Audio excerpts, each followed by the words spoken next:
This is Akashvani. In the program Spotlight, now we bring you a discussion on Interim Budget 2024, Thrust on Infrastructure Development. The participants are Santosh Tiwari, Economic Analyst, and Rajesh Lake, Anchor. The 7 priorities of the Union budget are the Saptarishi guiding us through the Amrit Kal, and these are inclusive development, reaching the last mile, infrastructure and investment, unleashing the potential, green growth, youth power and financial sector. And today we'll be discussing and focusing on infrastructure and investment. And with us in the studio is Mr. Santosh Tiwari. A warm welcome.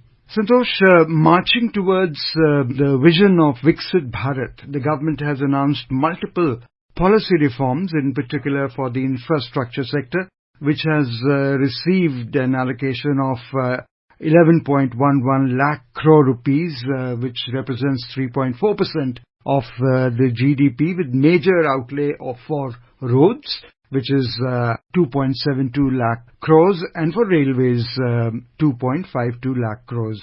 Now this is a very, very encouraging sign for the infrastructure sector. This whole 11.11 lakh crore investment should be looked at from 3 perspectives. A, this investment was the need of the hour purely in terms of economy, because today when your private investment is not coming in the economy the way it should, public sector investment through infrastructure is going to do that bit which will basically take the economy to where it should go in next 2-3 years. At least it will initiate the whole process. So from that perspective, this was a necessity. It is a job well done by the government, which the government is doing for last 2-3 years. Because if you see in the previous budget also, allocation to infrastructure sector, if I remember correctly, was raised to 10 lakh crore, which was quite a jump from where it was in the previous year. And this year again, this is a jump of over 10%, and which stands today at the figure of over 11 lakh crore, which is quite impressive, as it is about 3.4% of GDP. Let's focus our attention to the implementation of 3 major economic railway corridor programs under the PM Gati Shakti scheme for enabling multimodal connectivity to improve logistics efficiency and reduction of cost. What do you have to say about keeping in mind the energy, mineral and cement corridor, 2nd, port connectivity corridor, and 3, the high traffic density corridor? So when I said in the answer of the first question is the 3 angles from which there are 3 lenses through which you should look at this whole investment. The third lens in my mind was that of quality of investment. So when you do investments in infrastructure through these kind of projects like corridors, railway corridors, which are identified, like which are the sectors which are going to get helped with the help of this. If these corridors are going to help energy, steel, cement and other sectors which are the need of the hour, then obviously somebody has thought through. Just by providing investment to the infrastructure sector without looking at the goals or the objectives or the kind of benefit it will have which are required at the current juncture, the quality of investment gets suffered. Now here when you see this 11.11 lakh crore investment and you go through the minute details, you will see that there is a thought process going behind these infrastructures. Cut it piece by piece, and you will see that exactly it has been identified that this is the amount of investment which will go in those kind of trains, which will improve train connectivity or bring in people in railways. These are the kind of investments which will go in corridors, which will take away the congestion on the roads and will benefit a particular sector in a manner so that its competitiveness in the market goes up. So the point I'm trying to mention is that when you do infrastructure investment, if you are completely focused on the quality of investment and the returns it will have for the economy, for the people and for industry, then the whole investment has got multiplier effect to the extent it should be. And that's the kind of thought process I can see in this interim budget. And I keep mentioning this one example at various fora, that when you talk about quality of investment and quality of implementation, here becomes very, very important. These are huge, long gestation period projects where a lot of money goes in. And if you cannot ensure implementation and results at the conceptualization level itself, then the number doesn't matter. So this is what is the essence of this year's 11.11 lakh crore investment also in infrastructure.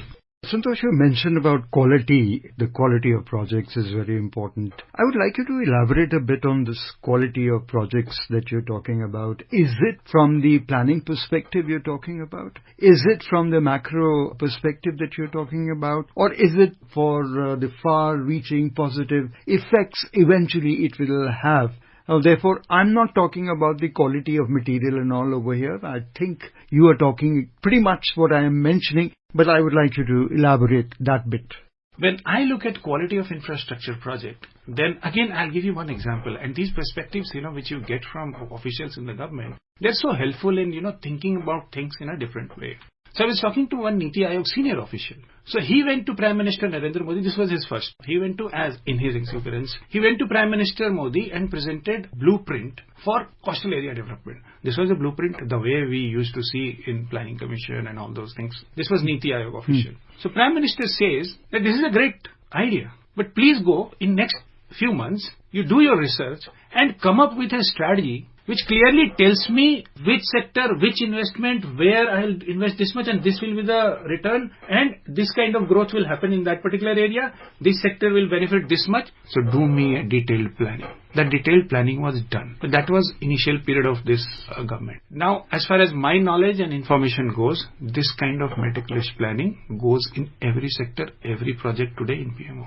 And this is happening for last 10 years. So every project would go on the table. The quality will be ensured from day one, from the conceptualization stage. When I am talking about quality, quality starts from conceptualization. When I am talking about quality, then quality in the second phase comes from how much money you allocate, from where, what kind of quality it will provide to the whole project, the money which will go there, and what kind of benefit, what kind of result you are perceiving, what kind of growth. And that includes social and industrial growth. That includes benefit to society in terms of job, employment. That includes benefit to industry. That includes benefit to the economy in terms of GDP multiplier. And then from there, in the third stage, the implementation is so meticulously monitored, you will be amazed. If anything goes here, there in implementation, and that is why projects are getting implemented on time. That is why projects are getting implemented in a manner where nobody is raising anything about controversy or anything, When I say quality, then what this quality ensures? This quality ensures two things. The main requirement of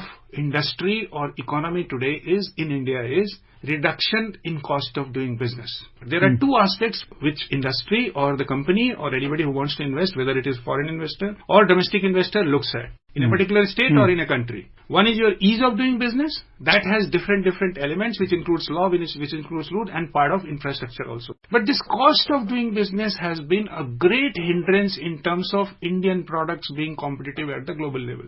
Now, this infrastructure investment, which includes quality investment, is going to help you there.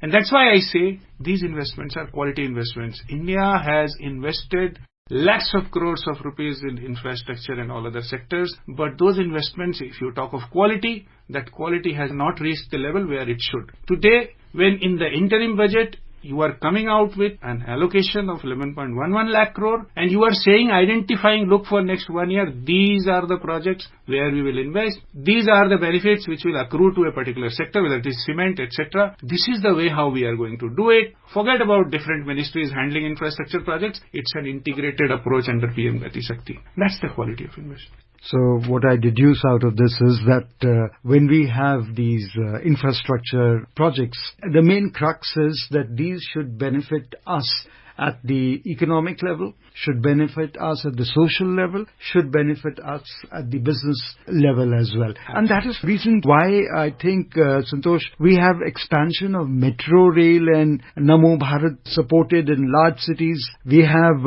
expansion of existing airports and development of new airports. Then we also have projects related to port connectivity, which I would like you to speak about in detail, along with tourism infrastructure and amenities which will be taken up on islands also, including Lakshadweep. So small example, and these small examples, benefit people at the ground level. These benefit business at a larger level. These benefits country at a macro level. Now, if a road which was so badly constructed or which was in such a bad shape, which could take, hours to reach from a small place in Jharkhand from Ranchi to Hazaribagh, and if that distance has got shortened by hours, and if that distance has got so much, that it is easier to go from Ranchi to Hazaribagh than going from Ranchi in Delhi somewhere or maybe to Gurgaon. Now what happens is when the development of road reaches to second rung and third rung cities, the economy gets benefited there. The life of people gets better there. And then the expansion of business from the business centers to these cities take place. So business expands. So this was roads. Now today, no one is surprised when a Bangalore airport is being talked about as one of the best airports in the world. And I have been to, because I was working in Bangalore, and I myself was surprised. Am I in a different airport? Or is this airport an Indian airport? And it's not like, somebody is talking about it. On ground, Bangalore airport looks great. So just see the perception, how it changes perception about the country. If one airport in a country gets compared with airports, larger airports of the world, what kind of image it gives? A foreign businessman sitting in some other country, if he sees this kind of comparison, then obviously he will get attracted. So Indian government, without spending a single penny, is getting an image which will attract a foreign investor. Perception building is happening. Indian economy has been on a high sustainable growth path despite the pandemics of the world and despite the geopolitical environment that are including the global warming, etc. Now, in spite of slacking symptoms globally, India has seen effective and timely delivery of large infrastructure projects leading to increased GDP. I want you to throw light on that, how timely deliveries are happening of the large infrastructure projects. If your planning is a quality planning, your strategy is a quality strategy, if your implementation is a quality implementation, what helps is you put in processes. Even in our strategy, business strategy, we think about it, and I think Prime Minister Narendra Modi got it very early, that if you have a strategy at the conceptualization level, and you know what are the jobs to be done, and what you are going to achieve, and there is intent. Intent is very important. If there is intent of doing a great job, then everything falls in place. If you have thought about quality at the conceptualization stage. Okay. Quickly, your views on the PPP. See, it's the need of the hour. It has been needed in this country for long. Good PPP projects have come. But if you ask me, the way PPP projects have been done are enough. I will say no. If India has to become a developed country in 2047, lot many PPP projects have to happen. But apart from that also, good amount of private sector investment and foreign investments also are required. And also in this infrastructure projects that the government is taking, there are a lot of direct and indirect boost also being given. So I think the status quo has maintained by the FM in the budget. But there are some boosts that are there in which we don't have time to talk about, but you can, if you want to just very briefly touch upon it, how the businesses are being encouraged to have these private partnerships that we are talking about. I'll finish by just saying that this is a directional budget. You call it interim budget, fine. But this is a directional budget. Whichever government comes, there are enough directions, and especially for private sector and for all others who believe in Indian economy, who believe that India is a country which is on the path of becoming a developed country in 2047, there are enough directions. And in terms of best direction, I would say that despite people thinking that nothing has been given to common man, etc., and interim budget, so nobody could give, budget had to be interim, etc. But this whole focus on infrastructure investment clearly shows that government has thought through till the last day of effective governance. All right, so what we are talking about is further spend on infrastructure with focus on people-centric inclusive development policies, and partnership with the private sector will continue the growth momentum for an all-rounded development. On that note, Santosh Tiwari, we would like to say thank you, and thank you for coming to the studios of Akashvani. Thanks, Rajesh. It was great talking to you. You were listening to a discussion on Interim Budget 2024, thrust on infrastructure development. The participants were Santosh Tiwari, Economic Analyst, and Rajesh Lake, Anchor. This program was produced and presented by the News Services Division of Akashvani. You can listen to it on a mobile app, News on AIR. This program is also available on our YouTube channel, News on AIR Official. You may share your feedback about this program through email at airnsdtalks@gmail.com or WhatsApp on 9289094044.